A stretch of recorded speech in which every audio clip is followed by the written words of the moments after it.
যুগ্ম আহ্বায়ক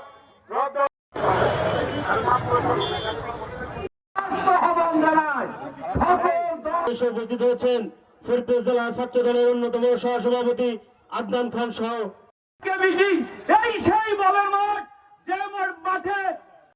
কাজ করার তৌফিক দান করেন।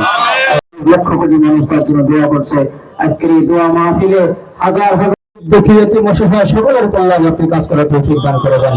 আয় আল্লাহ, তোমার শহীদ দরবারে আমরা হাত তুলেছি। আয় আল্লাহ, মেহেরবানি করে দেশের কোটি কোটি মানুষ তাকে ভালোবাসে। আয় আল্লাহ, তুমি দীর্ঘ জীবনে এই দেশের জন্য তুমি অনেক সালিম। আলহামদুলিল্লাহ রাব্বিল আলামিন। আসসালামু আলাইকুম ওয়া রাহমাতুল্লাহ। তাই আমরা প্রতিনিয়ত মসজিদ, মন্দির, গির্জায় প্রতিটা জায়গায় আমরা দোয়া করছি, হে আল্লাহ, আপনি আমাদের নেত্রীকে দয়া করে সুস্থতা দান করেন। আজকের এই অনুষ্ঠানে দাঁড়িয়ে আমি একটি কথা বলতে চাই, যেটা আমাদের নেতৃবৃন্দ বলেছেন, নমিনেশন একটি বৃহৎ দল অনেকেই চায়, এটা সহজাত প্রবৃত্তি। নমিনেশন যত চাইবে, যত বেশি লোকে চাইবে, তত দলের বিস্তৃতি, তত সমর্থন বাড়বে।